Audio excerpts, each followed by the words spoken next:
बाबा जी और हुजूर जी की प्यारी साध। संगत जी, राधा स्वामी जी संगत जी। आज 18 जनवरी को छत्तीसगढ़ के रायपुर में हुजूर जी ने एक ऐसा बेहतरीन सत्संग और एकदम नई वाणी पर सत्संग फरमाया कि पुरानी संगत जिन्होंने हुजूर बड़े महाराज जी का सत्संग सुना हुआ था, वो कहने लगे कि हमें ऐसा महसूस हो रहा था कि यह साल 2026 नहीं बल्कि साल 1985 है। स्टेज पर साक्षात हुजूर महाराज जी आज विराज कर सत्संग फरमा रहे थे। संगत जी, आज हुजूर जी ने पांचवी बादशाही श्री गुरु अर्जुन देव जी की वाणी किन विधि मिले गोसाई मेरे राम राय पर एक ऐसा सत्संग फरमाया कि संगत बस सुनती ही चली गई। हम कोशिश करेंगे कि आज के सत्संग में हुजूर ने जो समझाया वो आप तक पहुंचा सकें। हम संगत से एक ही विनती करते हैं, कमेंट में राधा स्वामी जरूर लिख दीजिए। सत्संग की शुरुआत में हुजूर बोले, यह वाणी गुरु अर्जुन देव जी ने उच्चारी थी। श्री गुरु अर्जुन देव जी श्री गुरु रामदास जी के सुपुत्र थे, पर उन्होंने अपने पिता को केवल पिता नहीं बल्कि अपना गुरु मानकर उनकी सेवा की। उनके लिए पारिवारिक संबंध पीछे थे और गुरु से जुड़ा रिश्ता सबसे आगे था। हुजूर बोले, चौथे बादशाह ने हरमिंदर साहिब की नींव रखी और पांचवें बादशाह गुरु अर्जुन देव जी ने उसे पूर्णता दी। वो समय अत्याचार और अस्थिरता का था। लोग एक ऐसे सुरक्षित स्थान की खोज में थे जहां शांति से बैठकर मालिक की याद, भक्ति और सत्संग किया जा सके। इसी आवश्यकता को समझते हुए गुरु अर्जुन देव जी ने हरमिंदर साहिब का निर्माण कराया, जो आज भी प्रेम, शांति और समानता का जीवंत प्रतीक है। फिर हुजूर जी ने संतों की असली पहचान पर प्रकाश डाला। उन्होंने कहा, संत कभी भेदभाव नहीं करते। पांचवें बादशाह ने अपने समय के महात्माओं, भक्तों और संतों की वाणी को संजोया। उन्होंने कभी धर्म या जात में भेदभाव नहीं किया। जहां भी उन्हें सत्य और इंसानियत की सुगंध मिली, उसे आदर के साथ श्री गुरु ग्रंथ साहिब में स्थान दिया। उन्होंने 15 से अधिक भक्तों की वाणी और 30 से अधिक संतों के उपदेशों को एकत्र कर उसे पूर्ण किया, ये संदेश देते हुए कि सत्य सीमाओं में नहीं बंधता और करुणा किसी भेद को नहीं मानती। हुजूर जी ने आगे यह बात बड़े गहरे भाव के साथ रखी कि गुरु अर्जुन देव जी ने कभी अपने असूलों से, अपने आदर्शों से समझौता नहीं किया। उस कठिन समय में उनसे कहा गया कि यदि वे अपना धर्म बदल लें तो उनका जीवन बच सकता है, लेकिन उन्होंने साफ इनकार कर दिया। न वे झुके, न डरे। अपनी आस्था और सत्य के मार्ग पर अडिग रहते हुए उन्होंने अपने जीवन का बलिदान दे दिया। हुजूर जी ने अत्यंत भावुक होकर संगत से प्रश्न किया, क्या हम अपने जीवन में ऐसी दृढ़ता, ऐसा समर्पण दिखा सकते हैं? हुजूर ने कहा कि हमें इन महापुरुषों से केवल श्रद्धा ही नहीं बल्कि प्रेरणा भी लेनी चाहिए। उन्होंने परिवार, समाज और संसार से ऊपर मालिक के रिश्ते को रखा। यही तो असली प्रेम है, जहां अपना कुछ भी बचा ना रहे, केवल प्रभु ही शेष रह जाए। फिर हुजूर जी ने कहा, हमारा असली उद्देश्य क्या होना चाहिए? वही उद्देश्य जिसे पांचवा बादशाह ने अपनी वाणी के आरंभ में रखा। किन विधि मिले मेरे गोसाई राम राय, अर्थात हे प्रभु, तुझसे मिलने का सही मार्ग क्या है? हुजूर जी ने समझाया कि गुरु अर्जुन देव जी हमें यह भी सिखाते हैं, जग जीवन साँचा एक को ताता पूरा संसार नश्वर है, बदलने वाला है। सच्चा और स्थायी केवल वही एक दाता है। इसीलिए हमें ऐसे संत की खोज करनी चाहिए जो सहजता और शांति प्रदान करें, जो हमें भ्रम में ना उलझाए बल्कि मालिक तक पहुंचने का सीधा और सच्चा रास्ता दिखाए। हुजूर जी ने कहा कि माया ने पूरे संसार को गहरी नींद में सुला दिया है। वाणी में आता है, माया मोह सब जग सोया। यह भ्रम क्यों जाए? हम माया के मीठे नशे में इतने डूबे हुए हैं कि हमें यही जीवन सत्य प्रतीत होने लगा है, जबकि वास्तविकता यह है कि हम सोए हुए हैं और इसी नींद से जागना ही अध्यात्म की पहली सीढ़ी है। जागरण ही सच्ची शुरुआत है। हुजूर ने आगे समझाया कि आखिर सोया हुआ कौन है? वही इंसान जो हर समय सुख और दुख के झूले में झूलता रहता है, जिसने अपने भीतर बसे मालिक को भुला दिया है। हुजूर जी ने बड़ी गहराई से कहा कि आज मनुष्य ऐसी हालत में पहुंच चुका है जहां उसे अपने ही हालात का सही बोध नहीं रहा। हम भ्रम की जिंदगी जी रहे हैं, इतनी गहरी कि सच्चाई को पहचानने की शक्ति ही खो बैठे हैं। उन्होंने उदाहरण देते हुए कहा, जैसे कोई व्यक्ति रेगिस्तान में दूर से देखता है तो उसे पानी का तालाब नजर आता है, वह दौड़ता हुआ पास पहुंचता है, लेकिन वहां जाकर पता चलता है कि वह तो सिर्फ आंखों का धोखा था। ठीक इसी तरह माया का जाल भी हमें धोखे में रखता है। जो चीजें हमें बहुत ठोस, बहुत स्थायी लगती हैं, असल में वे सब अस्थाई हैं। आज हैं, कल नहीं रहेंगी। हुजूर जी ने आगे समझाया कि जब हमारी चेतना का स्तर ऊंचा होने लगता है, जब हम भीतर से इन वस्तुओं के आकर्षण से ऊपर उठने लगते हैं, तब यह साफ दिखाई देने लगता है कि संसार का हर सुख, हर वस्तु सिर्फ कुछ समय की मेहमान है। फिर हुजूर जी ने बताया कि मालिक तक पहुंचने के मार्ग में कई भ्रमों के द्वार खड़े हैं, जो हमारी आगे की यात्रा को रोक देते हैं। आज हमें उनमें से कुछ को पहचानना होगा। सबसे पहला भ्रम है धन और संपत्ति का मोह। हुजूर जी ने कहा कि हम ये मान लेते हैं कि ज्यादा धन से सुख मिलेगा, लेकिन सच्चाई इसके उलट है। जैसे जैसे धन बढ़ता है, वैसे वैसे चिंताएं भी बढ़ती चली जाती हैं। इसीलिए वाणी में कहा गया है, बड़े बड़े जो दिखे लोग तिनको व्यापे चिंता रोग। अर्थ यह है कि जिनके पास बहुत कुछ है, अक्सर वही सबसे ज्यादा बेचैनी में जीते हैं। धन बढ़ता है तो उसके साथ डर, असुरक्षा और तनाव भी बढ़ जाते हैं। और यही माया का पहला बड़ा भ्रम है, जो इंसान को सोए हुए हाल में बनाए रखता है। हुजूर जी ने आगे समझाया कि धन की दौड़ में इंसान इतना अंधा हो जाता है कि कई बार छल कपट और गलत रास्तों पर भी उतर आता है। लेकिन वाणी हमें समय रहते सावधान करती है। पाप बाजो होवे, ना ही मोहिया संगी न जाई। अर्थात पाप के रास्ते से कभी सच्चा सुख नहीं मिलता, और जो धन गलत तरीकों से कमाया गया हो, वो मृत्यु के बाद साथ नहीं जाता। हुजूर जी ने कहा, इतिहास इसकी गवाही देता है। राजा महाराजा अपने खजानों के लिए युद्ध करते रहे, पर क्या कोई भी अपने साथ कुछ ले जा सका? आज भी हम देखते हैं, जिन लोगों ने बड़े बड़े घोटाले किए, देश छोड़कर भागे, उनके महल, उनकी कंपनियां सब नीलाम हो जाती हैं। पूछो क्या उन्हें चैन मिला? हर 10 साल में अरबपतियों की नई सूची बनती है। जो नाम 10 साल पहले सबसे ऊपर थे, क्या वे आज भी वही हैं? 20 साल पहले जिनके नाम अखबारों में गूंजते थे, आज शायद ही कोई उन्हें पहचानता हो। ये सब अस्थाई है, माया का खेल है। फिर हुजूर जी ने दूसरे भ्रम की ओर इशारा किया, रूप, प्रसिद्धि और सफलता का अहंकार। उन्होंने कहा कि आज का इंसान अपने रूप, अपनी शोहरत और अपनी उपलब्धियों के नशे में जी रहा है। सोशल मीडिया ने तो मानो इस अहंकार को और हवा दी है। लोग दिन रात अपनी तस्वीरें और वीडियो साझा करते रहते हैं। फेसबुक, इंस्टाग्राम, व्हाट्सएप, हर जगह फोटो को सवार सवार कर, फिल्टर लगाकर दुनिया को दिखाते हैं। देखो मैं कितना खुश हूं, कितना कामयाब हूं। हुजूर जी हल्की सी मुस्कान के साथ बोले, पर यह भी तो एक भ्रम ही है। हम अपनी ही बनाई हुई छवि के जाल में फंस जाते हैं। अपनी शक्ल, अपनी तारीफों, अपने लाइक्स और फॉलोअर्स में उलझकर भीतर से खोखले होते चले जाते हैं। जब इंसान अपनी पहचान, अपने चेहरे, अपने पद या अपनी लोकप्रियता से जोड़ लेता है, तब वह अपने असली अस्तित्व परमात्मा से दूर हो जाता है। हुजूर जी ने गहराई से समझाया कि चाहे भ्रम धन का हो या रूप का, दोनों ही आत्मा को जकड़ लेते हैं। जब तक हम इन बंधनों से मुक्त नहीं होते, तब तक मालिक का सच्चा दर्शन संभव नहीं। सच्चा सुख और वास्तविक शांति बाहर की चीजों में नहीं, बल्कि भीतर बसे नाम में है। जिस दिन इंसान यह बात समझ लेता है, उसी दिन उसका भ्रम टूटने लगता है और लेता है उसी दिन उसका भ्रम टूटने लगता है और आत्मा जाग उठती है। और फिर हुजूर जी ने कहा, अब अगला भ्रम है दिखावे का। हुजूर जी ने आगे कहा कि आज हम जिस दौर में जी रहे हैं, उसमें दिखावा हमारी आदत ही नहीं, हमारी पहचान बनता जा रहा है। घर में कोई नई चीज आती है और हम तुरंत उसका फोटो या वीडियो बनाकर सोशल मीडिया पर डाल देते हैं, ताकि दुनिया देखे कि हमारे पास भी कुछ नया है। जबकि सच्चाई ये होती है कि कई बार उस चीज की किते तक पूरी नहीं चुकाई गई होती। हमें असल खुशी उस वस्तु के उपयोग से नहीं, बल्कि लोगों को दिखाने से मिलती है। हुजूर जी ने कहा कि अब तो शादियां भी दिखावे की भेंट चढ़ चुकी हैं। लाखों करोड़ों रुपए खर्च कर दिए जाते हैं, कर्ज तक ले लिया जाता है, बस इसलिए कि आयोजन भव्य दिखे और तस्वीरें सोशल मीडिया पर सजाई जा सकें। लेकिन विडंबना यह है कि 1-2 साल के भीतर वही जोड़े अदालतों के बाहर तलाक की कतारों में खड़े दिखाई देते हैं।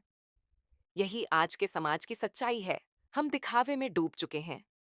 जीवन का केंद्र अब सच्चाई नहीं, बल्कि प्रदर्शन बन गया है।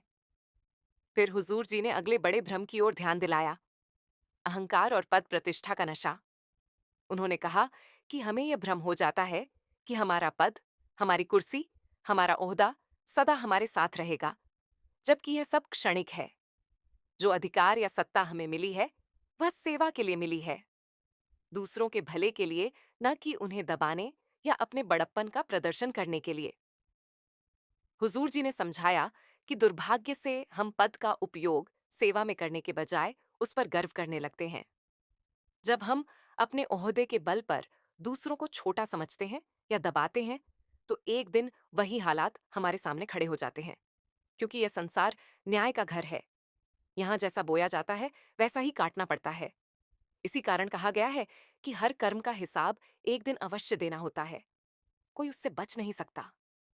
फिर हुजूर जी ने अगले बड़े भ्रम की ओर संकेत किया, शक्ति और साम्राज्य का भ्रम। उन्होंने सिकंदर का उदाहरण देते हुए बात समझाई।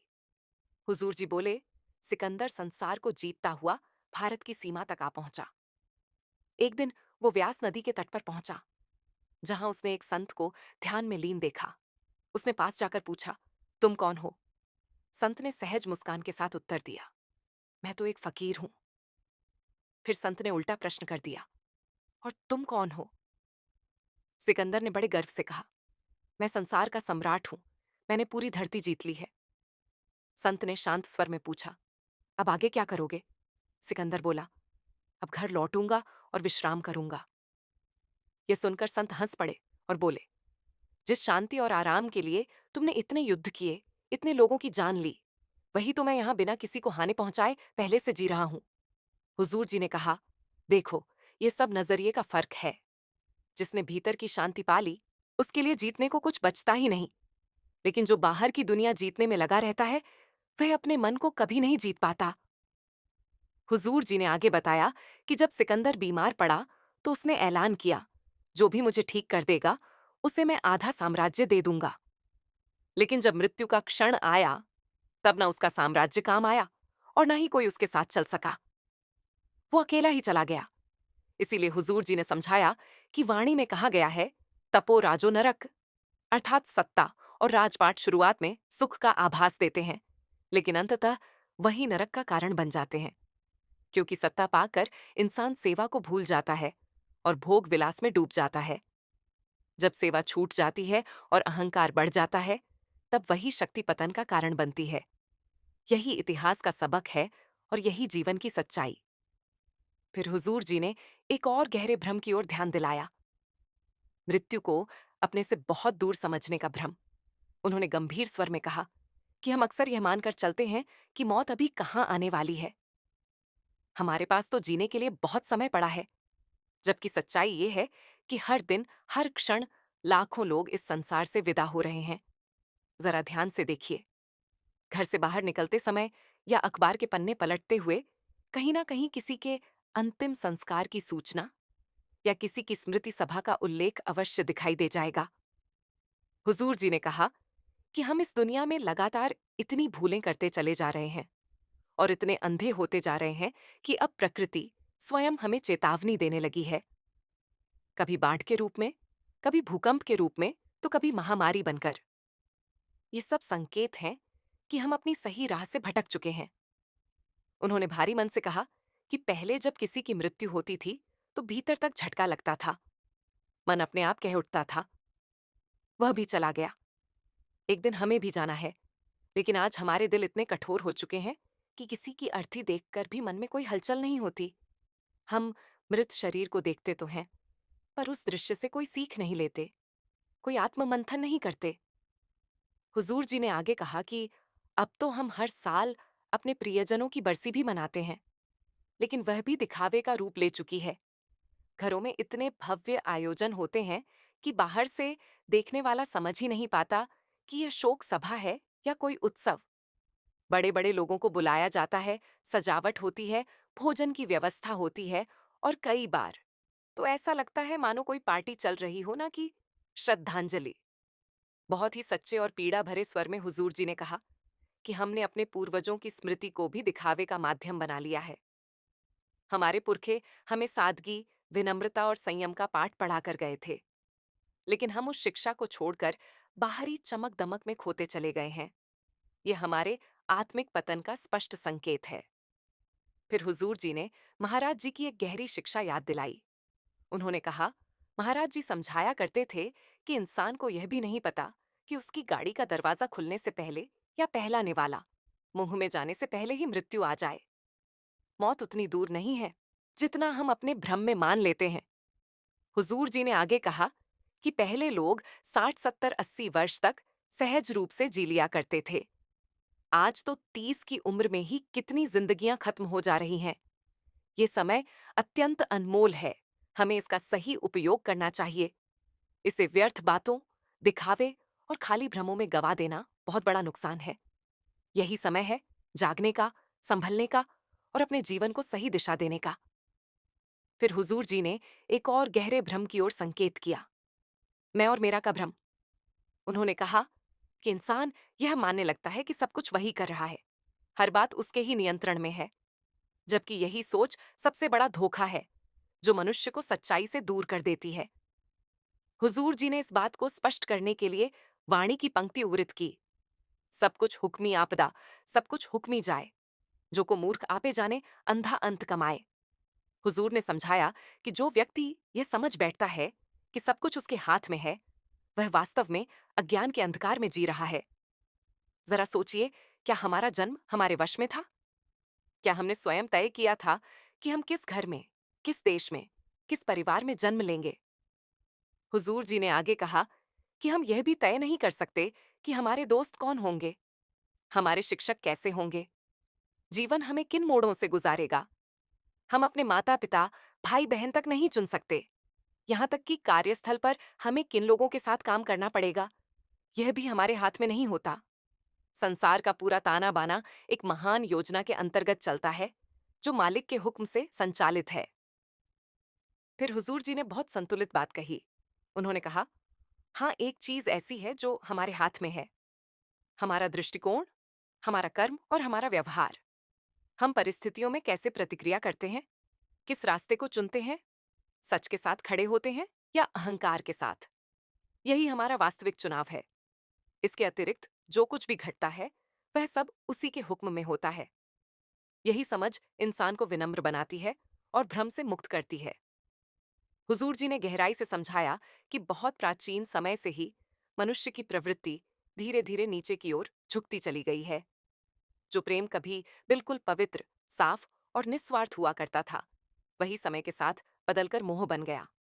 उन्होंने कहा कि यही मोह इंसान की आंखों पर ऐसा पर्दा डाल देता है कि उसे सही और गलत का भेद दिखाई देना बंद हो जाता है। इस बात को स्पष्ट करने के लिए हुजूर जी ने रामायण का उदाहरण दिया। हुजूर ने बताया कि कैकई, जो कभी राजा दशरथ की सबसे प्रिय रानी हुआ करती थी, पुत्र मोह में इतनी डूब गई कि अपने ही पति से राम को वनवास भेजने की जिद कर बैठी। जो निर्णय उन्होंने लिया, वो प्रेम से नहीं बल्कि अंधे मोह से उपजा था, और उसी ने पूरे घटनाक्रम की दिशा बदल दी। फिर हुजूर जी ने महाभारत का उल्लेख करते हुए कहा कि यही भूल धृतराष्ट्र ने भी दोहराई। वो अपने पुत्र दुर्योधन के अधर्म को साफ साफ देखते हुए भी स्वीकार नहीं कर सका। पुत्र मोह ने उसकी समझ को जकड़ लिया, उसकी दृष्टि धुंधली कर दी। यही आसक्ति आगे चलकर पूरे वंश के विनाश का कारण बनी। वो भयानक युद्ध जिसने इतिहास की धारा को झकझोर दिया, दरअसल अंधे प्रेम यानी मोह की ही उपज था। हुजूर जी ने आगे कहा कि आज के समय में सच्चा प्रेम संसार से लगभग लुप्त हो चुका है। प्रेम के नाम पर अब केवल मोह शेष रह गया है, और मोह के साथ हमेशा अपेक्षाएं जुड़ी रहती हैं। हम हर रिश्ते में कुछ ना कुछ पाने की चाह रखते हैं, लेकिन जब सामने वाला व्यक्ति हमारी उम्मीदों के अनुसार व्यवहार नहीं करता, तो वही मोह निराशा। उदाहरण देते हुए समझाया कि झूठा राजा, झूठी प्रजा, झूठा सब संसार। हुजूर जी ने कहा कि राजा भी, प्रजा भी, सब सांसारिक चीजें, सब कुछ यहाँ झूठ है, लेकिन हम इन्हें अपना मान बैठते हैं, इनसे आनंद ढूंढते हैं, लेकिन वास्तव में इनसे सुख नहीं मिलता। हुजूर जी ने आगे मन के ऊपर समझाया। हुजूर बोले, जैसे हम भोजन तैयार करते हैं और बर्तन पर परत जमने लगती है, उसे साफ करने के बाद अलग परत मिलती है। उसी तरह जन्मों के सिलसिले हमारी आत्मा पर, हमारे मन पर मैल की परत चढ़ाते गए हैं। जन्म जन्म के इस मन को मैल लागी, काला होया सैया। स्वामी जी कहते हैं कि भोग और सांसारिक सुख केवल क्षणिक है। कुछ देर के सुख के लिए हम अपने जीवन को व्यर्थ कर रहे हैं। 2 मिनट के मुंह के स्वाद के लिए हम जीव हत्या कर रहे हैं। हुजूर जी ने आगे कहा कि असली स्थिति तब आती है जब हम अहंकार और विकारों से ऊपर उठकर सहज अवस्था में प्रवेश करते हैं। यही वह अवस्था है जिसमें हमें जीवन का सही अर्थ समझ आता है। हुजूर जी ने आगे समझाया कि जीवन में 3 प्रकार के पहिए हैं: परमार्थ, व्यवसाय और निजी जीवन। इन तीनों को संतुलित रखते हुए ही व्यक्ति अपने जीवन की राह सही तरीके से तय कर सकता है। इन तीनों को साथ लेकर चलना ही जीवन की सच्ची राह है। हुजूर जी ने आगे समझाया कि जीवन किसी 100 मीटर की दौड़ की तरह नहीं है। ये एक लंबी यात्रा है, एक मैराथन जैसी। इसे हमें धीरे धीरे समझते हुए और नींव मजबूत करते हुए तय करना होता है। हुजूर जी ने आगे कहा कि हमें जीवन में सब कुछ तुरंत सीखने की आवश्यकता नहीं होती, बल्कि अनुभव के साथ धीरे धीरे सीखना और समझना जरूरी है।